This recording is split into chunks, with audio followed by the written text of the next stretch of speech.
आपण जे बनवले वडे, शर्ट तर घालू का बटाटे, 2 बटाटे, अर्धा वाटी रवा आणि अर्धा वाटी पनीर, ह्याचे बनवलेले मेदू वडे, हे सांबर, हे हिरवी चटणी, पुदिना, याच्यामध्ये आपण ओव्याची पानं, पुदिना, कोथिंबीर, अद्रक, मिरची टाकलेलं आहे आणि लेमन.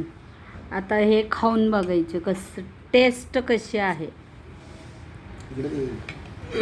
बघा, सांगा कसं लागते. सांबर कसं आहे? बढ़िया है. सांबर मस्त है, वडा मस्त है, चटणी मस्त, एकदम टेस्टी. ओके. जय श्री कृष्णा. तुम्ही पण ट्राय करा. आवडलं तर शेअर करा, लाईक करा आणि खाणाऱ्या व्यक्तींना खुश करा.